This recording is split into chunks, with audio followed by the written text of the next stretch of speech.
한 번도 육성을 공개한 적이 없고 그래서 나는 김경희처럼 이렇게 보좌를 하는 역할이 아니라 나는 공주가 아니다. 백두혈통의 실세이다.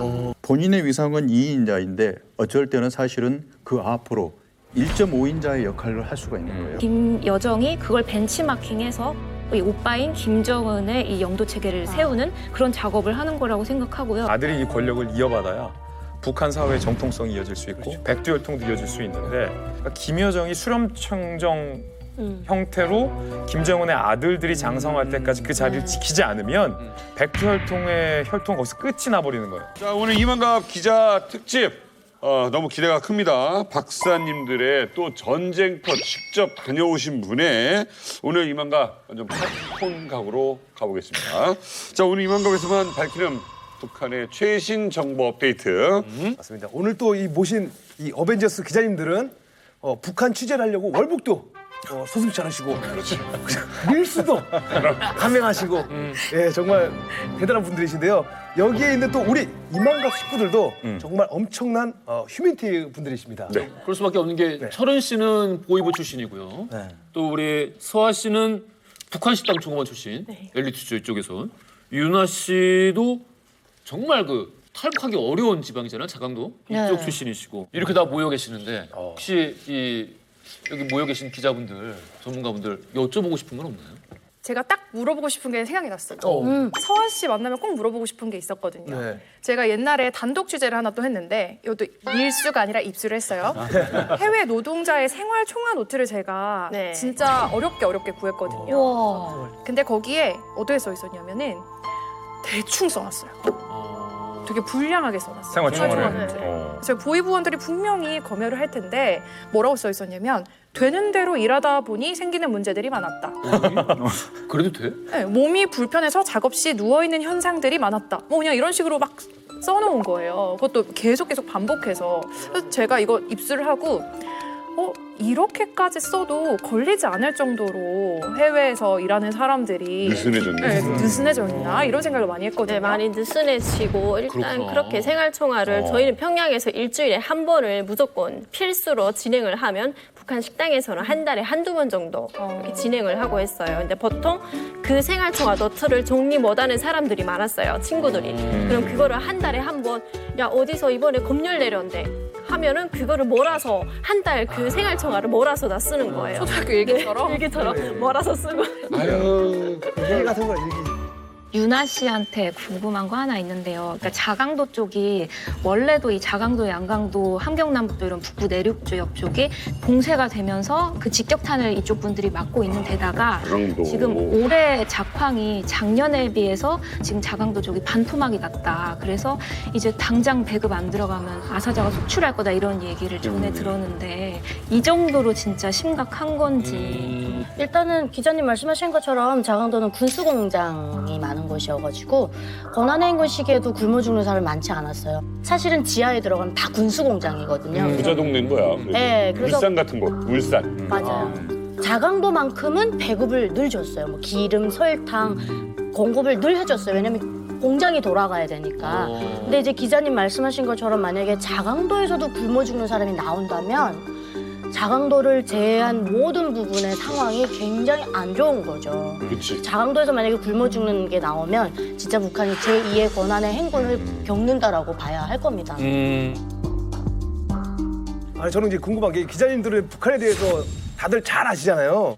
내가 이럴 때 북한밖에 모르는구나라고 느낄 때가 있나요? 저는 좀 비위가 약한 편인데 작년에 한번 섬에 들어가서 북한 쓰레기를 이틀 동안 줍다 나온 적이 있거든요. 연평도 해안가가 3km밖에 안 떨어져 있거든요. 그래서 쓰레기들이 많이 밀려 들어온다 얘기를 듣고 와, 북한 스토커야, 이거. 그때 막 11월 말이라 날씨도 너무 춥고 해서 사실 고생을 많이 하긴 했는데 되게 따끈따끈한 북한 쓰레기들 많이 주워와서 해안가 곳곳 쓰레기 중에는 북한에서 생산된 식품과 잡화, 의약품도 쉽게 찾아볼 수 있습니다. 제가 10분간 이곳 해안가에서 준 북한 쓰레기들입니다. 제가 들고 있는 이 과자 봉지는 코로나19로 한창 봉쇄 중이던 지난 5월 평양에서 생산된 것입니다. 작년 11월에 주웠는데 작년 5월에 생산된 것들 이런 거 다 주워왔던 건데 보시면 너무 다양하지 않아요? 그러니까 북한이라고 다 획일화된 상품을 생산하는 게 아니라 그거를 다 주운 거야. 네. 박정아 기자한테 부탁해서 밀수를 야 이게 기자 가운데서도 이런 게 좀 존재하는 거야. 한 명은 돈이 있으면 밀수를 하고. 아, 그래서 달렸다면서 우리 박수희 기자 11월에. 진짜 고생 많이 했어요. 근데 참 이게 신기하더라고요. 이렇게 막 북한도 맛과 향 다 다양하고. 그러게. 마치 막 시장에서 정말 마케팅 전략을 막 되게 고민한 것처럼. 근데 미투 제품들이 많아요. 아마 북한은 또 모방했다 그러면 기분 나빠할 것 같긴 한데 초코파이랑 진짜 똑같이 생긴 단설기가 있었고 뭐 우리 신라면이랑 진짜 똑같이 생긴 즉석국수라는 거 있고 제가 그때 연평도의 마트에 가서 초코파이 신라면 이런 거 저희 제품들 다 사다가 여기서 주운 거랑 막 바위에 놓고 대조해서 찍고 이러는데 군인분들이 와서 많이 물어보시더라고요. 뭐 하시는 거예요? 여기서 뭐 하지? 궁금하죠. 진짜 이상하게 보이겠네. 아, 네. 지금 박수희 기자님 말씀 들었는데 박 기자님도 가만히 있을 수 없지 않습니까? 저는 우리 아들한테 북한 교육을 자꾸 시키고 있어요. 아들에게 5살이거든요. 네. 5살인데 제가 한국 지명이 자꾸 생각이 안 나는 거예요. 그래서 이제 우리 같이 동네 물놀이장 가는데 엄마 이건 이름이 뭐야? 이러는 거예요. 그래서 제가 문수 물놀이장? 나도 물놀이장은 문수밖에 생각. 그죠? 그리고 뭐 유원지 가는데 엄마 여기 어디야? 그러니까 명나도 유원지? 네, 이렇게 얘기하고 있는 거예요. 한 가지 중요한 걸 빼먹었어요. 제가 어느 날 집에서 약간 쉬는데 분명히 집이 저 혼자 있는데 거실에서 중얼중얼 여자 목소리가 들리는 거예요. 더 자세히 들어보니까 북한 여자 목소리가 들리는 거예요. 거실에서. 그래서 제가 야 이제 곽정아가 밀수를 하다 북한 사람도 데리고 왔나? 이런 생각이 다 드는 거예요. 뭐야? 남편 앞방문을 열고 나가봤더니 자기 혼자 이 보도자를 보고 있는데 근데 그걸 북한 말투로 논평을 읽고 있는 거예요. 재밌다. 야, 이 북한 담당 북한 담당이구나. 아니 근데 왜 리춘이 보도 왜 따라한 거예요 그거를? 억양까지 따라한 거예요? 원래 다 그러지 않나요? 아니? 원래 담화문 보면은 북한식으로 읽지 않아요? 아니? 원래 그러시죠. 그래서 새벽 6시에 무조건 담화가 나오거든요. 이제 6시에 이제 북한 사이트에 접속을 해서 네. 읽는 거예요. 해봐. 쓰레기 같은 볼턴이 예언한 것을 해봐. 쓰레기 같은 볼턴이 예언한 것을 절대로 그렇게 해줄 필요가 없기 때문이다. 이렇게 읽고요. 이러고 있었어요? 자다가 들어봐요. 쓰레기 같은 똥개 같은 북한 소리가 들리는데. 원래 다 이렇게 있어요. 진짜 무서워요. 아니, 이거 할 수 있죠? 북한 방송. 너무 아직 지금 보니까 날씨 방송 하시는 것 같아요. 조금만 해줘. 리춘이는 이거를 이렇게 들었다 놨다 해야 돼요. 쓰레기 같은 놈들은 쓰레기통에 쳐넣어야 한다. 이렇게 막 더 깊게 가셔야 돼요. 익명의 눈부신 태양을 감히 가려버리는 자들을 가차없이 징벌해버릴 것이다. 대륙간 탄도로켓 화성 14형 시험 발사 성공. 앞으로는 그렇게 하겠습니다. 자, 우리 왕 기자님은 혹시 이런 종류의 실수 같은 거 하신 적 없나요? 술이 좀 들어가면 저도 북한 맛이 좀 씁니다. 이제 술이 좀 들어가면 제가 남쪽 사람인지 북쪽 사람인지 잘 모릅니다. 북쪽 사람인지 잘 모릅니다. 너무 자연스러워. 저랑 같은 고향 같아요. 고향은 없습니다, 제가. 고향이 어디 됩니까? 뭐 함경도, 평안도 다 쓰기 때문에 지금은 평안도 말실 쓰시는데 고향이 어디입니까? 진짜로 저 평안도 말씨 같습니까? 뭐 똑같아요. 진짜로 저 평안도 말씨 같습니까? 뭐 똑같아요. 지금 거기 가서 사셔도 안 잡히실 것 같아요. 어떤 분들이 그러는데 저보고 왜 여자 말투 쓰냐? 대박이다. 여자 말투. 제가 남자 말투 아닙니까? 네. 보통 여자 말투. 네. 여자 아나운서가 많습니다, 북한 쪽. 아나운서를 알지. 반갑습니다. 진짜 잘하세요. 저도 탈북자들하고 같이 북한 담당 외교안보 팀을 구성을 했는데요. 예. 갑자기 이제 그 북한에서 미사일을 쐈다는 긴급 뉴스가 들어왔어요. 그래서 지금 통일부에 있는 기자를 국방부로 배치를 해야 되는데 제가 긴급 전화를 했습니다, 회사. 그래서 야, 지금 빨리 인민무력부로 가. 인민무력부로 가라고요? 예? 어떻게 가요? 한참 만에야 그 전후 사정을 알더니 선배 그렇게 하면 안 됩니다. 와 오늘 문가영 기자님 두건 하셨습니다 오늘. 와 이거를 1위로 올라갑니다. 헬멧 쓰고 하지. 헬멧 쓰고 있으면 딱인데. 진짜 이 기자님들이 진짜 북한밖에 좀 모르시는 것 같아요. 그런데 이제 북한 보면 어떻게 보도 자료도 많이 없고 어떻게 좀 취재를 할 수 있어요? 현재 이제 우리가 북한을 취재할 수 있는 방식은 기계로 할 수 있는 시긴트가 있고 사람을 통한 휴민트가 있잖아요. 이 탈북자들 중에 정보 감각이 있는 사람들이 가장 어떻게 보면 우리가 맞아요. 선호하는 취재원들입니다. 그래서 북한 취재를 처음 시작하면서 저는 막 바로 이제 국경을 넘어온 따끈따끈한 탈북자를 제가 확보를 했었는데요. 이 친구한테 제가 밥을 사줬거든요. 그래서 고민을 해보니까 이 친구한테 어떤 밥을 사줄 때 가장 그래도 인상이 남을까 해서 명동 교자를 해갔거든요. 명동 교자 맞죠? 칼국수. 예. 칼국수. 그래서 먹는데 갑자기 이 친구가 눈물을 흘리는 거예요. 왜? 그래서 우리 영화 보면은 초코파이 먹다가 예. 갑자기 저기 한 장면이 나오잖아요. 예. 저는 그 장면이 영상이 돼갖고 그게 그렇게 맛있냐 그랬는데 매워가지고 매워서 아니 저는 문 선배님 맛있는데? 문 선배님 방식에 진짜 공감을 하는 게 저도 보통 먹을 거 많이 사주거든요. 그래요? 근데 처음에는 제가 잘 몰랐어요. 탈북하신 분들이 북한 음식 되게 그리워하는 줄 알고 평양냉면 가고 막 만두집 가고 막 심지어 뭐 중국집 가서 어설프죠. 매기찜 같은 거 사가지고 했는데 알고 보니까 인스타 하프 좋아하시더라고요. 너무 당연한 것 같아요. 네, 그래서 노티드 도넛 가서 막 V자고 찍고 이러면 되게 좋아하세요. 맞아요. 이게 지금 유행하는 거구나 막 이러면서 마음을 열고. 사실 저도 먹을 걸로 승부를 이게 보는 맞죠. 편인데 이게 어쩔 수가 없는 게 사실 저희는 막 그분들한테 이것저것 많이 여쭤보고 막 부탁도 하고 하는데 해드릴 수 있는 게 밥 사드리는 거밖에 없잖아요.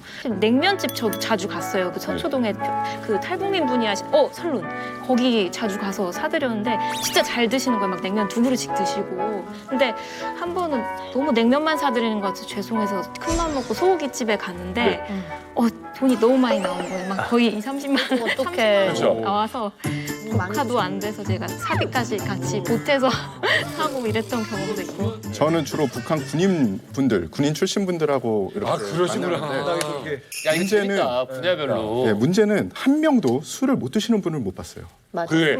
우리나라 소주는 물 같다고 그래. 빨간 게다가 뚜껑만 드시고. 다 말술이신데 네. 드시는 방식이 어떠냐 하면은 뭐 물론 아니신 분도 있을 텐데 맥주잔을 달라고 하세요. 맞아. 그리고서는 가득 따르세요.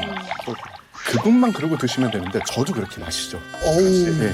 그래도 제가 조금 술을 마실 줄 알아서 이렇게 듣다 보면은 평소에는 얘기 안 해주시던 정보를 얘기해 주세요. 잘 됐다. 오늘 잘 마셨다. 오늘 내 간을 희생해서 이걸 건졌다. 다음 날 아침에 딱 다시 한번 확인을 해보자고. 근데 그 말씀하신 거 그거 내가 그런 말을 했나요? 내가 어제 뭐 한 거야? 북한에 관련된 이야기 또 북한의 정보에 너무 가까이 가려고 하다 보면 분명 위험한 순간이 올 것 같아요. 맞습니다. 저는 진짜 소름 돋는 경험을 했고 채널A 오픈 스튜디오에 GPS 좌표를 북한이 공개하면서 협박했던 적이 있습니다. 2012년도였어요. 북한이 채널A와 동아일보의 좌표를 언급하며 전략 로켓 부대가 타격할 것이라고 위협했습니다. 동아일보사는 서울시 종로구 북위 37도 57분 10초, 동경 126도 97분 81초 위치에 자리 잡고 있으며 그때 무슨 일이 있었냐면 2012년이었고 김정은이 집권 초였는데 저희들이 조금 세게 비판을 했어요. 북한에 대해서. 뭘 비판했냐면 조선소년단 창립 66돌 행사를 평양에서 크게 열었어요. 그래서 북한 전국에서 어린이들을 차출해서 몇 날 며칠 기계체조, 단체체조 이걸 연습시키는 거예요. 그래서 우리가 이거에 대해서 반인권적이고 아동학대적인 측면이 인권 있다. 얘기하면 난리나. 예, 북한 이거 그만둬야 된다고 저희 비판을 했더니 바로 북한이 그래서 방송사의 좌표를 북한이 공개하면서 협박했던 건 방송사 역사상 이게 처음입니다. 저는 실제로 북한 사람한테 경고를 받았어요. 오, 사람한테? 네, 사람한테. 무슨 얘기요? 제가 2014년 2월에 금강산에 이산가족 취재차 올라갔었거든요. 네. 근데 이제 다 같이 이산가족 상봉 행사가 끝나고 우리 2명, 북한 사람 2명 이렇게 앉아서 테이블에 앉아 있어요. 근데 옆에 지나가던 사람이 갑자기 저를 딱 보더니 이러는 거예요. 북한 사람이? 북한 사람이. 풍채 좋은 아저씨가. 그래서 제가 딱 봤더니 날 아는 사람이 저를 보고 깜짝 놀란 느낌이 들어서 저 아세요? 이랬어요. 그랬더니 박정아 기자 아니요? 어머, 오마이갓. 라고 제 이름을 말한 거예요. 제가 너무 소름 돋아가지고 잘 지내셨어요? 이랬어요. 잘 지내셨어요? 이랬어요. 그런 거 혹시 못 알아봤나? 만나서 반갑습니다. 사람을 많이 대하는 직업의 경우에는 누군가 먼저 이렇게 대하면은 내가 그러니까 정말 아는 사람인데 모르면 실례잖아요. 네, 그래서 보통 이렇게 해. 저도 당황해서. 그러니까 어떻게 지내셨어요? 그러니까 잘 지냈지 이러면서 저한테 막 혼을 내면서 에이 어떻게 기사를 그렇게 쓰나? 막 이러는 거예요. 제가 그때 이제 한창 김정은 취재를 하면서 기사를 쓰고 있는데 끝이 항상 김정은이 치적 쌓기에 열중하고 있다. 뭐 이렇게 비판을 하면서 끝나니까 기사를 다 보고 제 얼굴을 확실히 기억을 해뒀다가 그걸 다 이제 보고를 한 거죠. 이 사람이 그래서 북한에서 뭐 딱 연구한 거야. 보니까 사람인 것 같아요. 통전부 사람이에요. 통전. 네. 통일전선부. 채널 A. 그래서 제가 소름이 쫙 돋으면서 북한 사람들이 날 정말 잘 알고 있구나. 이거를 되게 피부로 느끼게 만들어주더라고요. 3대째 SS 김정은과 함께한 10년의 북한. 오늘 이 자리에 모인 북한 취재기자 어벤져스가 이만갑을 위해서 매우 큰 사고를 쳤습니다. 북한 취재 기자들이 뽑은 북한 핫뉴스. 발빠르게 전하기 위해서 북한 평양에 직접 취재를 나갔다고 합니다. 네. 이만갑 최초로 평양과 현장 연결해 보도록 하겠습니다. 모란봉 구역에 나가 있는 박정아 기자. 네, 박정아입니다. 박정아 기자. 네, 박정아입니다. 박정아 기자. 네, 박정아입니다. 네. 그쪽 상황이 어떻습니까?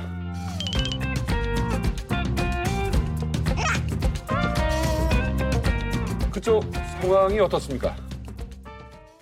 네, 저는 지금 평양시 모란봉 구역 4.25 문화회관 앞에 나와 있습니다. 김정은이 바로 여기서 코로나19 종식 사퇴 선언을 했는데요. 그런데 더 충격적인 장면은 이 연설이 끝나고 나서 이뤄졌습니다. 바로 그의 여동생 김여정이 단상에 올라 오빠의 마이크를 이어받았는데요. 북한 공개석상에 등장한 지 8년 만에 등장한 그녀의 목소리, 지금 공개합니다. 이야, 멋지다. 한 번에 쫙 가시네. 틀리고 하시네. 멋지다. 와.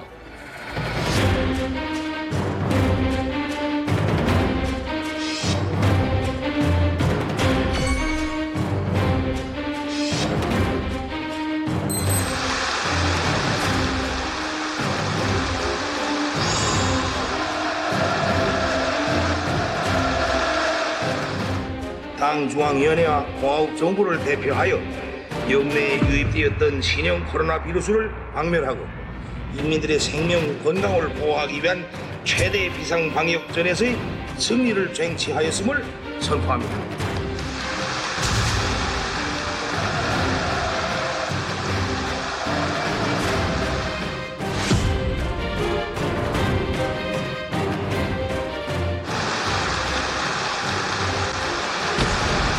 조선노동당 중앙위원회 부부장 김여정 동지가 토론했습니다.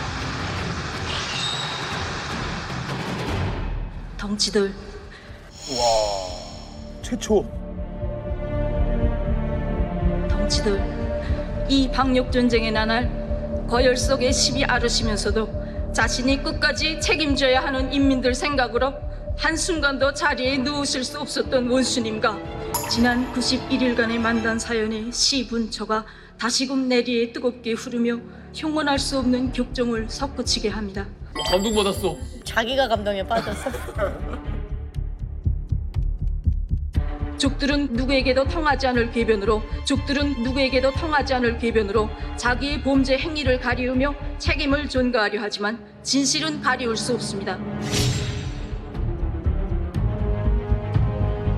남조선 것들이 삐라와 화폐, 노절한 서책자, 물건짝들을 우리 지역에 들이미는 노름을 하고 있는 것은 매우 우려스러운 일입니다. 남조선 것들을 의심하지 않을 수 없게 하였으며 우리가 색다른 물건짝들을 악성 비루스 유입의 매개물로 보는 것은 당연합니다.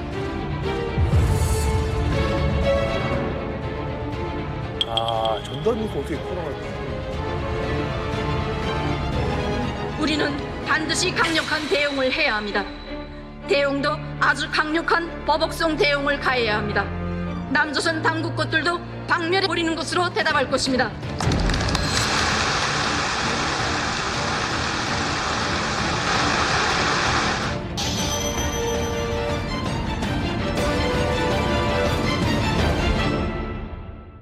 김여정의 얼굴은 자주 봤죠. 대한민국에 네. 왔을 때도 뭐 여러 가지 표정을 봤고요. 그런데 목소리를 이렇게 직접 들었어요. 네. 사실 오빠 김정은 목소리는 약간 좀 허스키하고 좀 약간 좀 반전이 좀 있었거든요.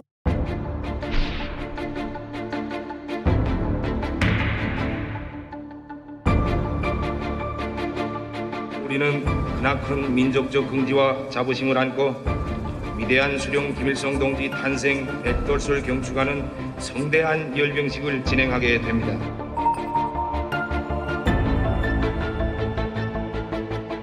사실은 이제 우리 정보 당국에서는 이 김정은의 목소리를 통해서 건강 상태나 심리 상태 여러 가지를 분석을 할 수 있기 때문에 북한에서 공개석상에서 또는 매체를 통해서는 공개를 하지 않았습니다. 그 김정은, 김여정 그 남매가 사실 이제 스위스에서 유학을 할 때요. 그 당시 같으면은 우리 국가정보원에서 이들이 백두혈통한 가족이기 때문에 이 사람들도 분석 대상이었거든요. 국제 전환을 통해서 하는 것만큼은 피해갈 수가 없잖아요. 그래서 그걸 감청을 했었습니다. 그래서 국제 전화를 통해서 흘러가는 김정은의 목소리를 상당히 분석을 해서 체중이 얼마고 목소리가 얼마고 그 음성 상태로 그걸 모두 다 분석을 계속해서 김정은에 대한 신상을 계속 팔로우를 하고 있었습니다. 근데 그 사람을 영향을 미치는 상대방까지 그때 다 파악을 다 해냈었습니다. 누가 여자친구였고 그 여자친구와는 어떤 대화를 했는데 그 상태는 어땠다. 그리고 이런 화가 났을 때는 어떻게 반응을 하더라. 그런 정보를 다 가지고 있었는데요.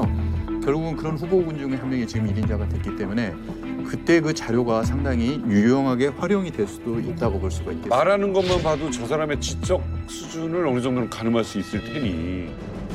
죽들은 누구에게도 통하지 않을 궤변으로 자기의 범죄 행위를 가리우며 책임을 전가하려 하지만 진실은 가리울 수 없습니다.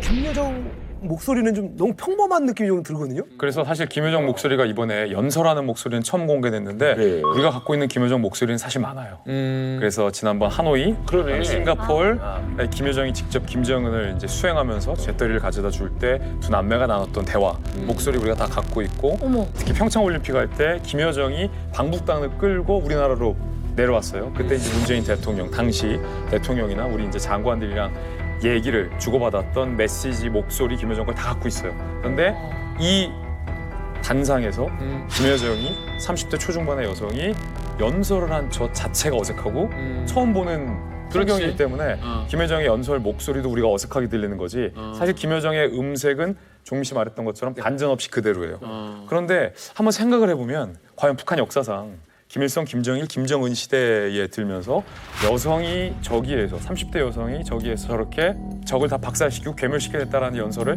했던 역사가 있는가를 봤을 때 김경희도 안 했나요? 김경희도 안 했죠. 없거든요. 그만큼 김여정의 정치적인 위상이 이제는 달라졌다. 내용이 어처구니가 없습니다. 어이가 없어요. 예, 코로나 퍼진 게 이제 한국 탓이다라고 얘기를 하면서 전단지에 묻어있는 바이러스 물질 때문에 한국의 바이러스가 북한에 영향을 끼친 것이다라고 하는 김여정의 이야기. 근데 사실 저는 김여정이 이 북한 삐라를 걸고 넘어질지 먼저 알고 있었어요. 그래요? 네, 담화가 발표되기 한 달 전에 정보원이 저한테 이제 알려준 사실인데 요즘 통전부 성원들이 접경 지역에 급파가 되고 있다. 근데 엄청나게 긴 막대를 들고 북한에 이제 들어온 삐라를 주우러 다니더라. 갑자기 주도 되게. 네. 그리고 코로나에 걸린 사람들한테 너 혹시 삐라 만진 적 있어? 이렇게 묻고 다닌다는 얘기를 들었다. 확인 한번 해봐라 이랬거든요. 그래서 북한 삐라에 코로나가 묻어갈 수 있나요? 막 갑자기 이런 얘기가 나왔고 그 당시에는 보도가 하나도 안 됐어서 정보원의 신원을 보호하기 위해서 당시 보도는 못했어요. 그런데 그러고 나서 김여정이 사실 삐라에 코로나가 묻어있더라 이렇게 얘기를 한 거죠. 그러니까 이 사실로 유추해 볼 때 북한은 삐라로 코로나가 들어온 게 맞다고 확신을 하고 있는 거예요. 그런 것 같아요. 하나 저 참고 삼아서 말씀드리는 건데 김여정 연설문이라든가 북한에서 나온 문건에서 남쪽의 대북 전단이 비루스의 원인이다라고 말하는 건 하나도 없어요. 그래요? 그렇게 추정할 수밖에 없다로 돼 있어요. 남조선 것들이 삐라와 화폐, 노절한 서책자, 물건짝들을 우리 지역에 들이미는 노름을 하고 있는 것은 매우 우려스러운 일입니다. 남조선 것들을 의심하지 않을 수 없게 하였으며 우리가 색다른 물건짝들을 악성 비루스 유입의 매개물로 보는 것은 당연합니다.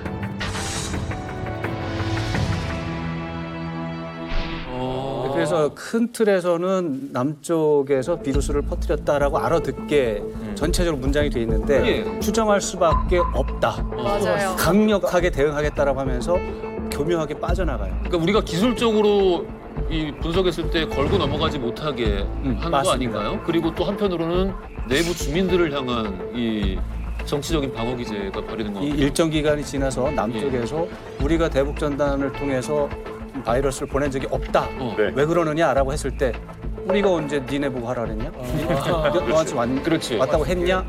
증거 있으면 가져와 봐라. 이렇게밖에 없다. 그렇게 얘기한 적 없다. 북한이 몇 달 전부터 색다른 물건을 경계하라고 계속 하고 있고 노동신문은 이걸 삐라살포 기제라고 표현했고 러시아의 마체고라 대사는 무인기라고 표현을 했거든요. 근데 이게 말씀하신 것처럼 이 대북전단일 거다 이런 추측만 있고 구체적으로 보도가 나온 건 없는데 제가 이거 실물을 봤거든요. 그냥 막 대대적으로 뿌리는 그 일부 대북단체들에서 뿌리는 거랑 차원이 다르고 지금 이름을 밝힐 수 없는 북한 민주화 단체에서 지금 조용히 1월부터 강원도 접경 지역에서 보내고 있는데 이게 일종의 스마트 풍선이에요. 그래서 이 큰 풍선에 호스 같은 게 연결돼 있어서 일정 고도를 유지하면서 이렇게 날아가는데 이게 밑에 약간 스프린터기 비슷하게 생긴 살포기가 달려 있어서 수천 장을 여러 지역에 걸쳐서 살포를 하고 그냥 한 곳에 떨어지지 않게. 여러 지역으로 날아다니면서 진짜 무인기라는 표현이 맞는 거죠. 그리고 또 강물에 떨어지면 젖으니까 종이도 일부러 물에 젖지 않는 특수 재질을 사용하더라고요. 그리고 내용도 그냥 막 이렇게 원색적인 비난이 아니라 뭐 김정남 암살 사건이라던가 정말 북한이 민감해하는 그런 내용을 담고 있는데 스마트 풍선하고 전단이 이 인구 밀집 지역에 떨어진 게 발견이 됐대요. 그래서 한바탕 좀 난리가 났었고 그쯤부터 이제 색다른 물건 이렇게 하면서 계속 보도가 나오고 있다. 지금 보니까 김여정이 뭐 대한민국에 이렇게 뭐 대표단으로 오고 뭐 이랬던 적은 있었지만 지금 여기서 연설할 정도면 위상이 좀 많이 올라가 있는 건가요? 지금 현재 김여정을 구체적으로 공식적으로 말하자면은 노동당 선전선동부 부부장 이렇게밖에 이제 표현할 수가 없는데 사실상 김여정의 역할을 보면은 2인자로 볼 수가 있죠. 2인자? 네, 사실 김여정 같은 경우에는 2018년도 2월에 평창 올림픽 때 우리를 방문을 했었거든요. 동행한 사람이 사실상 명목상으로는 북한을 공화국을 대표하는 수반이라고 하는 김영남하고 같이 갔거든요. 근데 자리에 앉을 때 보면은 김영남 자리 상석을 갖다가 김영남이 김여정한테 양보를 합니다. 벌떡 일어나 있고. 공항 판담장에 먼저 도착한 김영남 위원장은 김여정이 오기를 기다렸다 자리를 옮겼습니다. 김 위원장은 김여정에게 먼저 앉으라고 권했고 김여정이 웃으며 사양하자 그때서야 자리에 앉습니다. 명목상 북한의 국가원수인 김영남 위원장보다 김여정이 실세임을 보여준 셈입니다.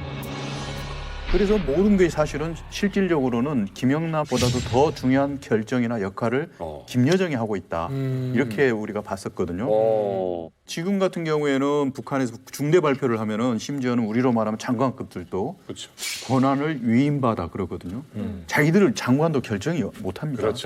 근데 지금 이 결정권을 김여정은 스스로가 가지고 있는 거예요. 그래서 본인이 이번에 공개석상에 나와서 싹 쓸어버리겠다 이런 발언들은 누구의 생각이 아니고 본인의 생각이라는 거를 대외적으로 공포를 하고 있는 거거든요. 네, 맞아요. 옛날에 김여정이랑 비슷한 롤이었던 김경희를 한번 생각해 보면요. 한 번도 육성을 공개한 적이 없고 그래서 나는 김경희처럼 이렇게 보좌를 하는 역할이 아니라 나는 공주가 아니다. 백두혈통의 실세이다. 이걸 보여주는 메시지로 파악을 하면 되거든요. 장성택도 연설하는 걸 본 적이 없어요. 맞아요. 육성 공개는 정말 큰 의미가 있습니다. 그래서 처음에 김여정이 대남 강경 메시지를 낼 때 이렇게 얘기를 합니다. 1인칭으로 나는 남측도 합동 군사훈련을 꽤 즐기는 것으로 알고 있다. 나는이라는 표현을 써요. 결국 그 말은 김정은이 김여정한테 네가 할 수 있을 만큼 책임을 주고 권력을 이양하겠다. 너의 책임 하에서 할 수 있는 말을 다 해라라고 본인이 길을 열어준 걸로 해석을 합니다. 그래서 우리가 이제 김여정이 그러면 2인자냐 이렇게 볼 수는 있지만 본인의 위상은 2인자인데 어쩔 때는 사실은 그 앞으로 1.5인자의 역할을 할 수가 있는 거예요. 1인자와 2인자 사이를 왔다 갔다 하면서 결정권을 전달을 하기도 하지만 본인 스스로가 2인자 이상의 저는 개인적으로는 1.5인자로 보고.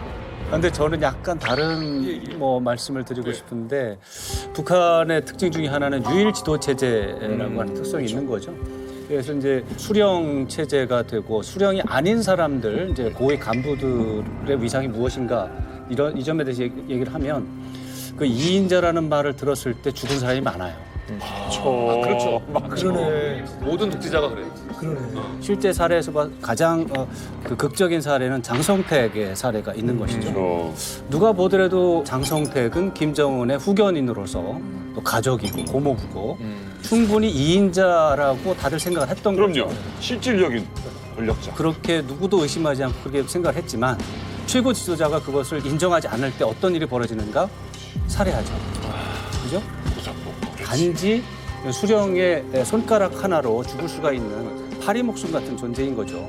거기에서 김여정도 예외는 아니다. 그럼 다시 말하면은 지금 우리가 지금 얘기한 이 어떤 그 논리적 토대 위에서 생각을 해볼 때 김여정이 0.5로 생각될 만한 어떤 이런 종류의 일을 했다. 그럼 이 좀 위험해진 거 아닙니까? 그러니까 저는 김여정을 이렇게 극부상시키는 게 단지 그냥 김정일을 절대화하기 위한 수단이라고 생각하는데요.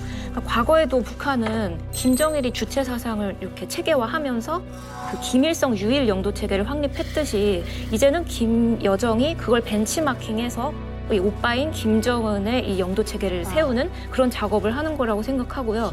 그리고 김여정이 이인자가 되기를 두려워한다는 그 증거로는 항상 담화문을 낼 때 나는 김정은의 위임을 받아, 당과 국가의 위임을 받아 이걸 꼭 붙이거든요. 허락이 없으면 안 돼요. 그것 자체도 본인 스스로도 이게 자신이 정치 세력화한다, 뭐 이인자다 이런 소문을 좀 선을 긋는 행위가 아닌가라고 생각을 합니다. 만약에 그 김정은한테 혹시 문제가 생긴다면 김여정이 혹시 욕심을 부리지 않을까요? 그 문제는 이렇게 보시면 돼요. 김정은과 김여정은 운명 공동체를 넘어서 혈족 공동체예요. 백두 혈통 공동체고 만약에 김정은이 건강이 안 좋아져서 죽었다. 아니 혹은 입원을 했다. 안 나타난다. 입원을 했다라고 한다면 김정은과 김여정의 공통된 가장 큰 고민은 1번 고민은 김정은의 아들이에요. 아들이 이 권력을 이어받아야 북한 사회의 정통성이 이어질 수 있고 백두 혈통도 이어질 수 있는데 그러니까 김여정이 수렴청정 형태로 김정은의 아들들이 장성할 때까지 그 자리를 지키지 않으면 백두 혈통의 혈통 거기서 끝이 나버리는 거예요. 이 북한의 권력 문제에 대해서 우리가 토론을 할 때 눈에 보이는 것에 대해서 집중하는데 눈에 안 보이는 것도 또 봐야 돼요. 리설주 여사를 봐야 돼요. 이 김정은의 아들이 중요한데 아들은 나이가 어리잖아요. 그럼 그 아들의 정치적 권위, 정치적 영향력은 엄마가 행사하게 돼 있어요. 그래서 제가 볼 때 보이지 않는다고 해서 리설주 여사 요인을 뺀다는 것은 실수 가능성이 높다.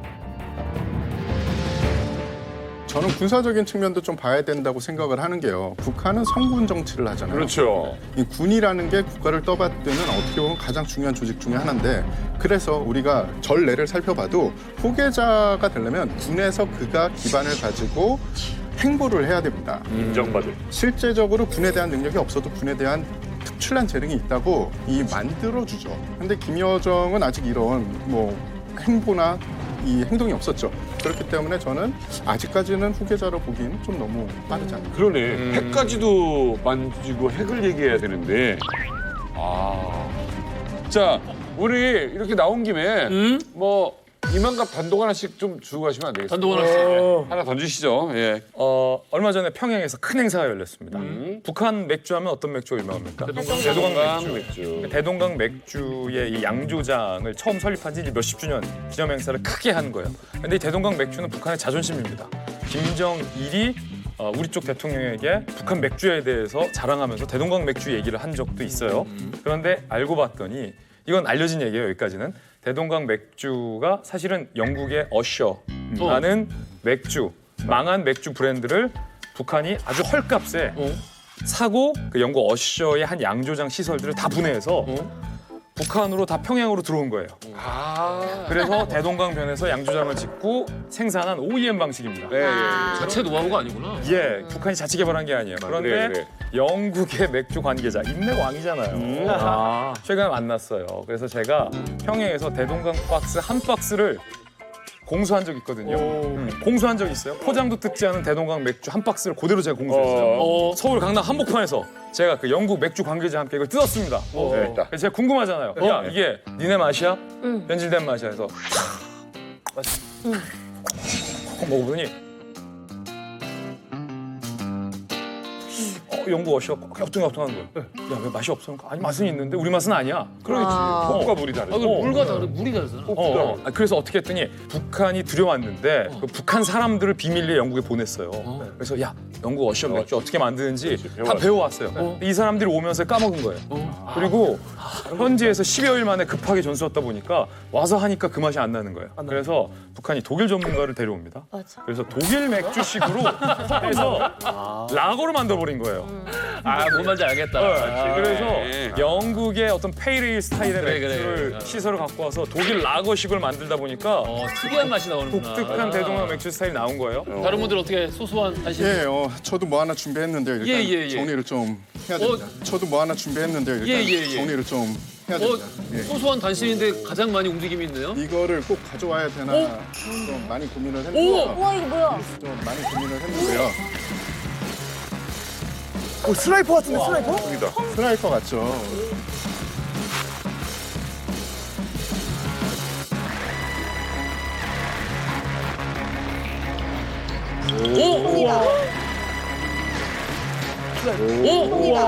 AK 사진.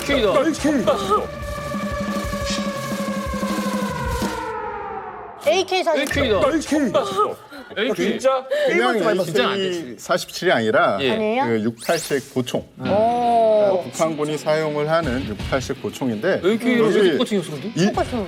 이게 사실은 구소련의 AKM이라는 7.62mm 자동 소총을 북한식으로 이제 설계도를 받아서 OEM 생산했다고 보시면 되는데요. 가장 큰 차이가 구소련 총기에는 키릴 문자로 연발, 단발, 안전 써 있겠죠. 지금 여기를 잘 보시면 연, 단. 그러니까 연발, 단발이라고 돼 있고요. 각인이. 돌려보시면 그 북한군을 뜻하는 오각 별이 있고요. 그 아래 68연식이라고 68연산이라는 글자가 각인이 돼 있는데 그 뜻이 뭐냐면 68년도형 소총이라는 뜻이에요. 이쪽은 보총이 되겠죠. 1968년도부터 제식화돼서 한참 동안 쓰이다가 이 88년도에 신형 소총이 나온 다음에 이 총이 약간 도태가 돼서 이제 좀 후방 쪽에 많이 쓰이게 됐고요. 지금 현재는 98식 소총까지 나와 있고 98식 소총에서도 98식 2000년도 타입 뭐 이런 식으로 굉장히 많은 변화를 추구하고 있고요. 심지어 한국군의 이 복합 소총을 비슷하게 만든 북한식 복합 소총도 만들고 있어요. 정말요? 허지웅 작가 분명히 여기서 내가 이거 저 논산 조교인데 총검술 해달라면 안 해갔지? 북한에서는 창격수를 하잖아요. 허지웅 한번 보여주라. 저기요. 허지웅 한번 보여주라. 저기요. 야, 좋아. 근데 이게 저는 이제 K2를 썼었는데 K2랑은 이게 생김새가 달라가지고 제식이 다를 수밖에 없어요. 야, 저쪽 가서 해봐. 저 넓은 데서. 이게 걸려야 되는데. 넓은 데서. 허지웅 특파원 논산에 나가 있는. 허지웅 특파원. K2라고 생각하고 할게요. 그래서 K2라고 생각하고 할게요. 그래서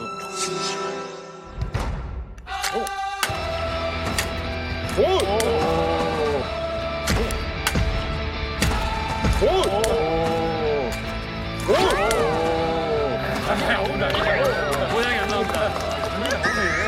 이거 여기 이게 각이 있네. 야, 허지웅 진짜네. 이상하게 드네. 한국은 진짜 이상하게 드네. 저 이제 방금 창격술 기본 동작 했던 건데 기본 동작이 이게 지금 모양이 달라서 K2처럼 안 나오거든요. 창격술을 배우셨잖아요. 북한에요? 예. 오, 재밌다. 창격술을 배우셨잖아요. 북한에요? 예. 오, 재밌다. 야, 오늘 제대로 예능 가는 거야. 다른가? 약간 좀 그래. 달라요. 아니, 달라요. 완전. 저희는 저거 다 배우거든요. 15살 때부터. 이거 한국도 뭐 우리 이렇게 되는데 북한은 그렇게 안 들고 이거 총을 날려야 됩니다. 그렇지. 총을 날려가지고. 맞아. 총을 날려가지고. 맞아요. 맞아요. 기억났어. 기억났어. 이렇게 하고 총창으로 찌르는 거. 맞아요. 총창 찌르는 거. 그러니까 총창 찌르는 거. 그러니까 원래 실제 총이면 벽박이 소리가 빵 하고 나는데 가짜 총이 하기는구나. 탁탁 소리를. 이 때리는 것도 총탁 때리는 것도 해보세요. 이 상태에서 이제 잡아 당겨가지고 반충으로 해가 돌리고 턱을 날려버려야지. 총창도 있어야 돼요. 그거예요, 동작이. 턱 날리는 거예요. 총창도 있어야지 여기 대가지고 어깨로 하는데 요건 조금 차이가 있네요. 근데 진짜 총 있다. 저 너무 신기해요. 근데 아직 끝난 게 아닙니다. 뭐? 또 하나가 좀. 엄마 또 있다. 근데 아직 끝난 게 아닙니다. 뭐? 또 하나가 좀. 엄마 또 있다. 이게 드라마에도 그 조언을 해주잖아. 이게 백두산 권총이라고. 백두산 권총 선물 권총인데? 맞아요. 체코의 권총을 이 체코의 9mm 자동 권총을 이 카피를 한 거죠, 북한에서. 우와, 대박. 그래서 정확히는 뭐 어디에서 기술을 받았는지는 밝혀진 바가 없으나 아마도 체코 쪽에서 기술을 받지 않았나라는 이야기가 있고요. 우리 군이랑 정보 당국에서 알게 된 거는 1990년도 중반에 1996년으로 기억하는데 이철수 대위가 이 기술을 했어요. 그때 그 가져온 총기 중에 하나가 바로 이 백두산 권총이고요. 특징이 뭐냐면은 그 90년도부터 2000년 초반까지는 여기에 김일성의 글씨체로 맞아요. 백두산이라고 필기체. 새겨져 있었습니다. 이런 식으로. 네. 그래서 백두산이라고 새겨져 있는데 이게 또 이제 김정은 체제로 오면서 바뀝니다. 아. 백두산을 그림으로 바꾸고 자기 이름을 집어넣기 시작했어요. 아, 기종이 바뀐 게 아니라? 예. 이름을 넣었다고요? 예, 그래서 자신의 이름을 새겨서 이제 고위 장군들한테 충성을 바쳐라 그러면서 준 그 사진이 되게 유명합니다. 이번에는 북한의 미사일 발사장과 현장 연결을 해보겠습니다. 국내 최초죠. 동창리에 나가 있는 박수유 기자 연결합니다. 박수유 기자. 박수유 기자. 네, 대한민국 기자 최초로 동창리 미사일 발사장 잠입에 성공한 박수유 기자입니다. 북한의 핵실험 움직임이 보이면서 모두 김정은의 손만 주시하고 있는데요. 앞으로 2달 남은 2022년, 과연 북한이 7차 핵실험을 감행할지 그 귀추가 주목됩니다.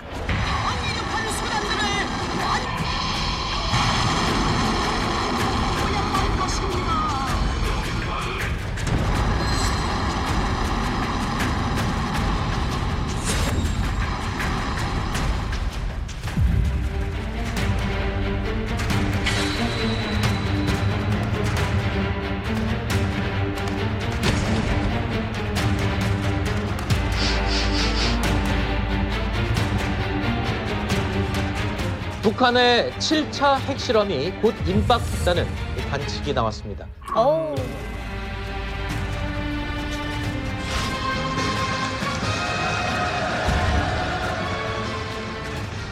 국가와 인민의 영원한 안전과 만년대계의 미래까지도 확고히 담보할 수 있는 중대한 역사적 위협이 달성되었습니다. 절대로 먼저 핵폭이란 비핵화란 없으며 그를 위한 그 어떤 협상도 그 공중에서 서로 맞바꿀 흥정물도 없습니다. 핵은 우리의 무기이고 국체이며 공화국의 절대적 힘이고 조선 인민의 크나큰 자랑입니다.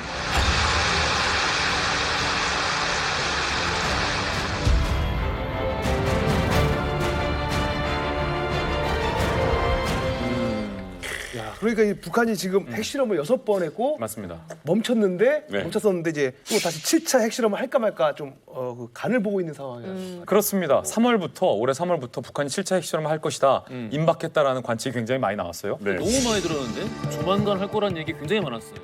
2018년에 모두의 눈을 속이려 북한이 했던 큰 이벤트를 보셨잖아요. 풍계리 핵실험장을 폭파시켰죠. 그런데 많은 전문가들도 그때 당시에는 안 믿었었어요.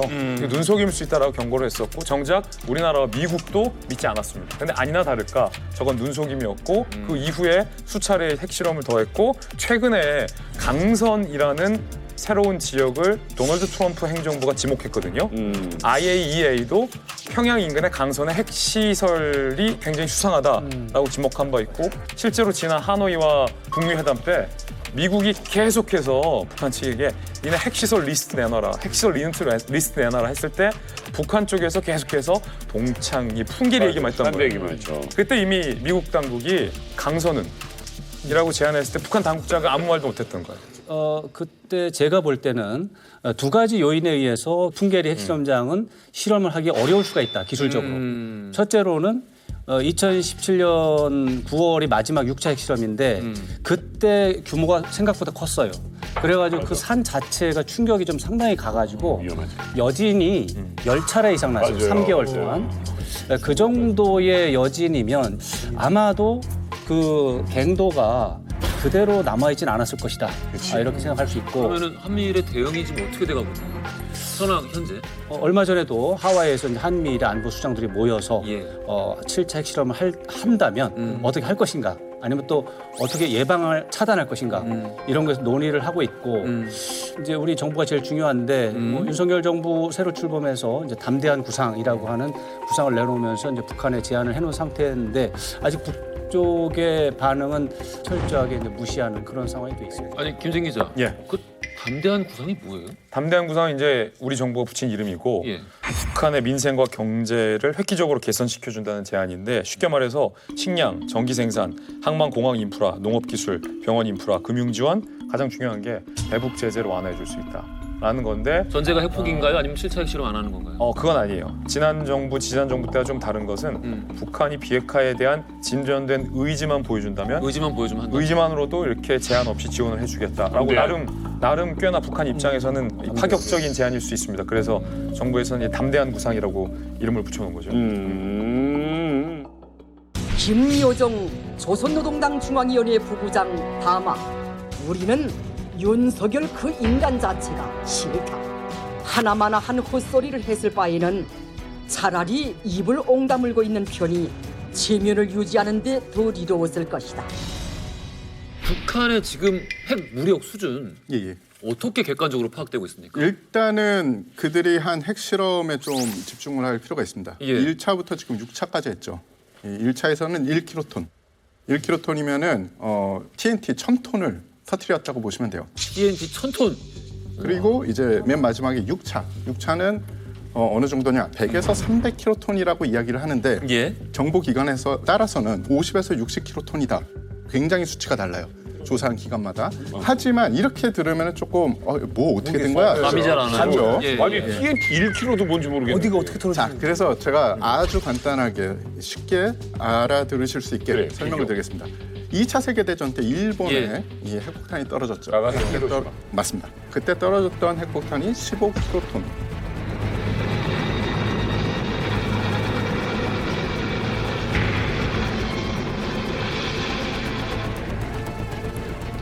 (15kg요? 예, 그리고 25킬로톤 이 정도예요. 그런데 지금 6차 핵실험에서 했던 게 100에서 300킬로톤이잖아요. 10배가 넘는 거네요. 그렇죠. 시간이 많이 흘렀으니까. 지금 영변에 5kW급 이 핵시설이 점점 재가동한다고 하잖아요.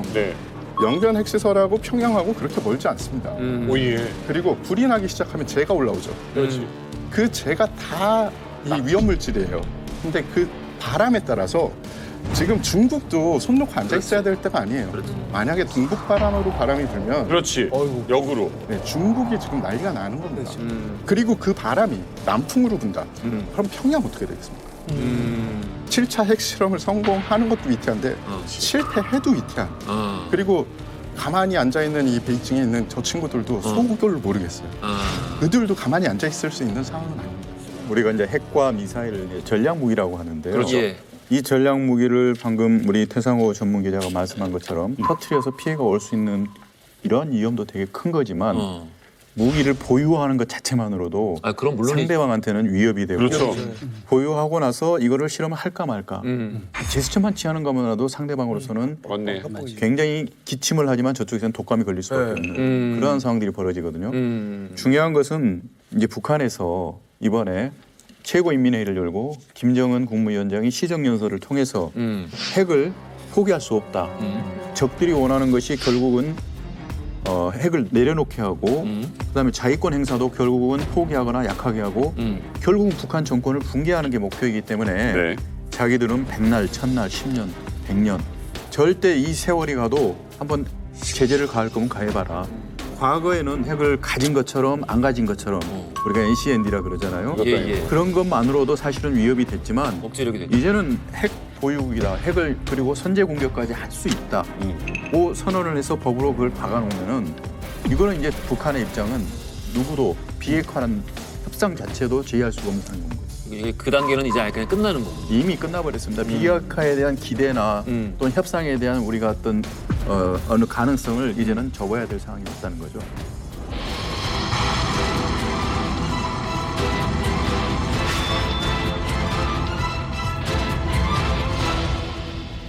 북한이 핵협상 안 하겠다고 한 적이 많아요. 맞아요. 계속 그랬죠 뭐.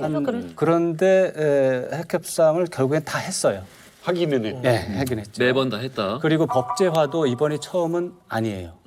이번에 처음으로 법제화를 했다고 하는 것은 김정은 위원장과 북한 당국이 부풀리기를 하는 거예요. 사실이 아닙니다. 그런 거를 볼 때 여전히 북한 핵 문제에 대해서는 완결적으로 끝났다라고 판단하기보다는 여전히 북한에 대해서 비핵화 문제를 토론할 수 있는 여지가 있고 그다음에 김정은의 연설이 이번에 굉장히 길었는데 문맥을 자세히 보면 조건부로 돼 있어요. 우리로 하여금 국가의 안전적 발전 환경에 대한 불확실성과 위협을 느끼게 함으로써 우리가 핵을 선택한 대가에 대하여 생각해보게 하고 우리를 심리적으로 물리적으로 제압하기 위해 추종 세력들까지 총발동한 사상 최악의 제재 봉쇄와 정치 군사적 공세에 집요하게 매달리고 있습니다.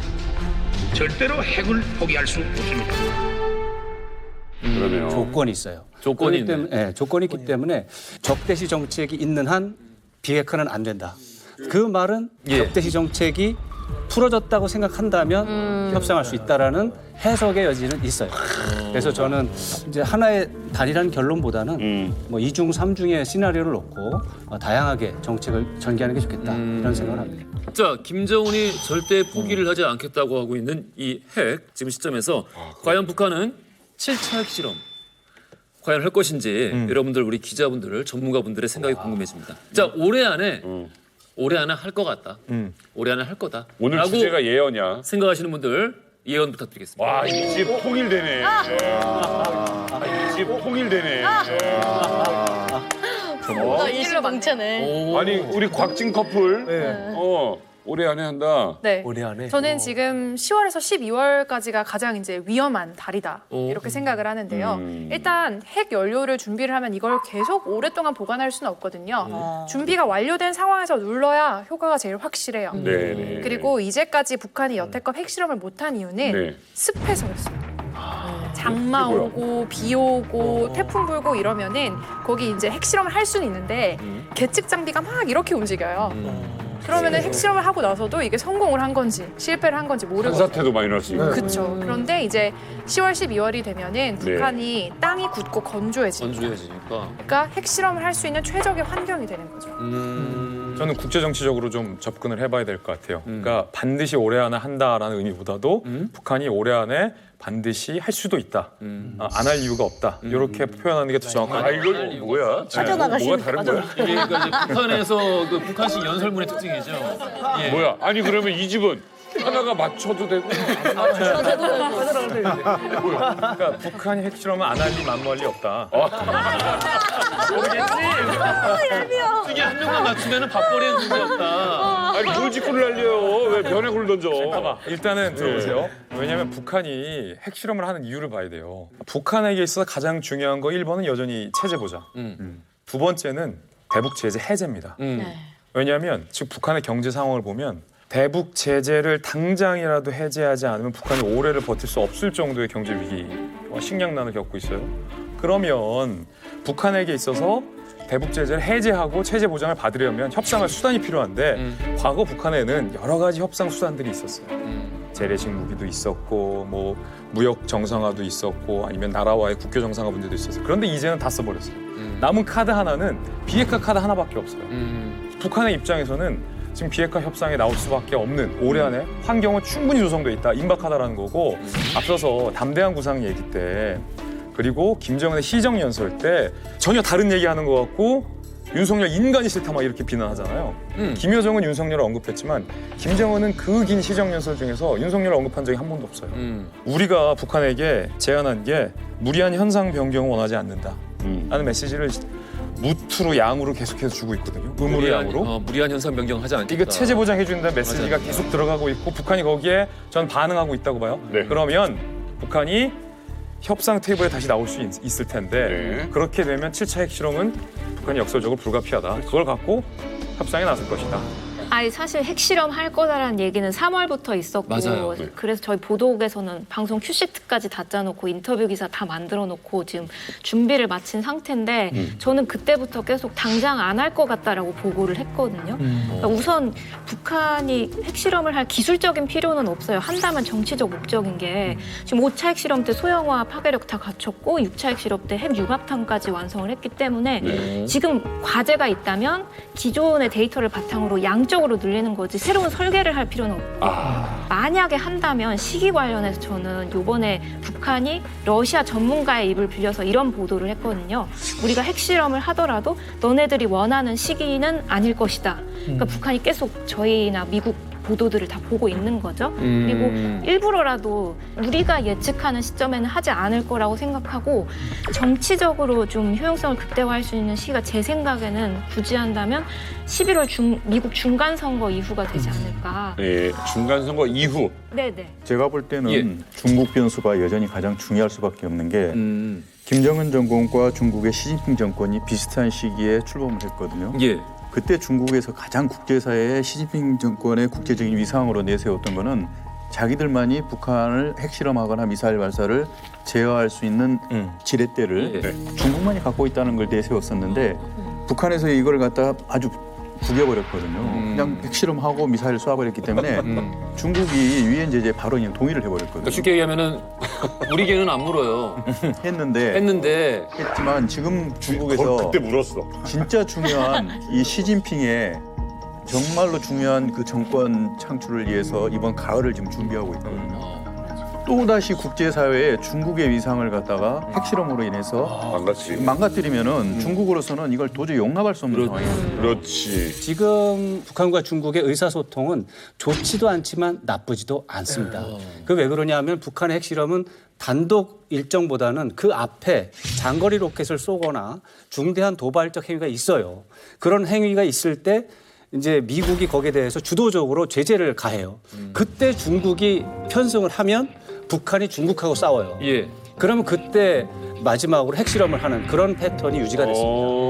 그런데 지금은 북한하고 중국은 소통을 하고는 있습니다. 좋은 관계는 아니지만 그런 차원에서 봤을 때 아까 문관원 기자 말씀하신 것처럼 더군다나 중국이 10월 중순에 큰 행사가 있고 시진핑 주석의 어떤 정치적인 운명이 걸려있는 중대한 일정입니다.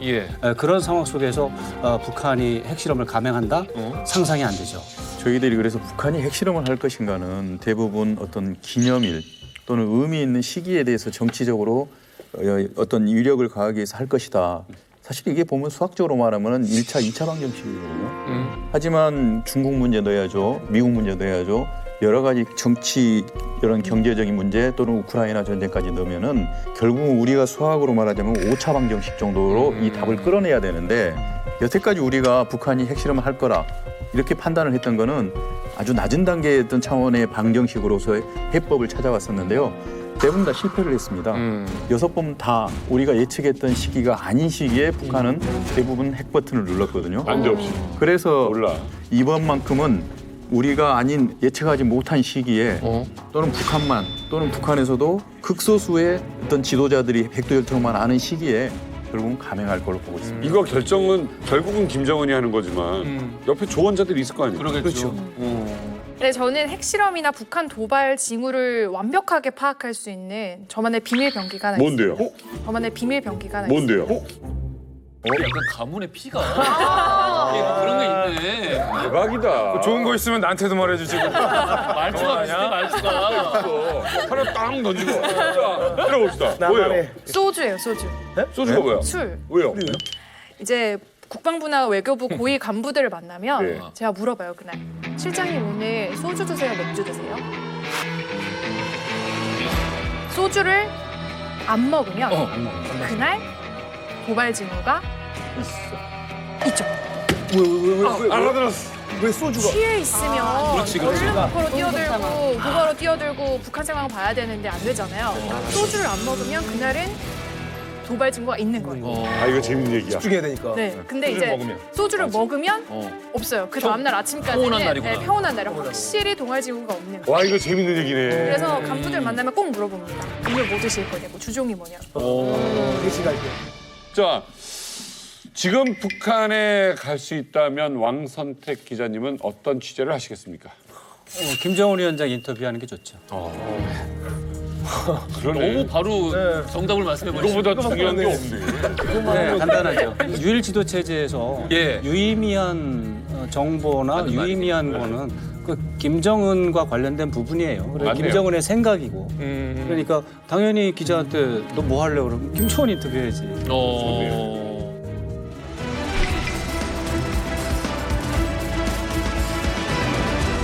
저는 김정은과 저의 공통점이 이제 어린 아이들을 키우는 아빠잖아요. 너도 아빠고 나도 아빠인데 너가 네 아빠한테 이어받아서 부담도 되고 괴롭잖아. 이 같은 무거운 짐을 너가 사랑하는 네 아들한테도 똑같이 물려주고 싶니? 대습에 관련 질문. 그러면 김정은이 막 정치적으로 답변하려고 하려다가 마음 무장이 좀 해제될 것 같아요. 그래, 내 아빠, 나도 아빠지. 우리 아들 사실 이런 거 물려주고 싶지 않아. 이런 마음도 좀 나올 것 같기도 하고. 저는 막내 아들 이름 물어볼 것 같아요. 왜요? 네, 막내 아들 이름 이제까지 아무도 알려주지도 않았고 나이도 확실히 모르거든요. 근데 얼마 전에 제가 이제 현철의 기록 영화에서 김정은이 후계자 선포를 할 당시의 영상을 공개한 걸 단독 아니고 독단 리포트를 한 적이 있어요. 그거 이제 보면은 아버지 김정일 앞에서 혼자 이제 후계자 선언을 딱 하는 모습이 찍혀 있거든요. 지금 북한도 분명히 장남과 막내 아들에 대해서 그런 영상들을 찍고 기록을 만들고 있을 거예요. 그런 것들이 이제 밝혀지려면 이름이 가장 중요하니까 이름을 딱 물어볼 것 같습니다. 이름을 물어보겠다. 예, 왕 기자님. 인터뷰를 할 수 있다면 북핵 문제와 관련해서 비핵화 결단을 내리기 위해서 미국과 남쪽이 해야 될 조치가 뭐냐? 뭘 하면 우리가? 네, 그래서 예를 들면 유엔 안보리 제재 다 해제한다, 뭐 북미 수교 해야 된다, 평화협정 맺어야 된다, 뭐 이런 거 이런 것들의 목록이 있을 텐데 그게 지금 명확하지 않아요. 제가 이렇게 계속 뭐 추적하고는 있지만 명확하지 않습니다. 박 기자님. 저는 하노이 결렬이 굉장히 많이 아쉽고 그 전말이 조금 더 구체적으로 궁금하기 때문에 그때 당시에 있었던 일들을 좀 더 구체적으로 물어보고. 이미 이거 특이하다. 이미 지나간 일에 대해서 궁금하신 네, 거예요? 뭐예요? 문가영 기자님. 네, 북한에서는 대북 적대시 정책을 폐기하면은 비핵화가 될 수 있다. 백악관 사람들이 아무리 뒤져봐도 미국이 지금까지 공식적으로 이 정책을 편 적이 없거든요. 그래서 지금까지도 이게 미스테리한 부분이거든요. 그래서 대북 적대시 정책은 지금까지도 실체가 없습니다. 그러면 김정은이 생각하는 이 정책이 무엇인가 한번 얘기를 해봐라. 최상호 기자. 다른 거는 뭐 아주 큰 이슈나 이런 거는 북한 전문 기자분들이 다 물어봐 주실 거니까 예. 저는 저 그 한우물만 팝니다. 김정은 위원장이 가지고 있는 호신 총기가 있다고 알고 있거든요. 그 총을 역시 군사 전문이에요. 왜 그 총을 선택했고 휴대 탄수를 몇 발을 가지고 있는지.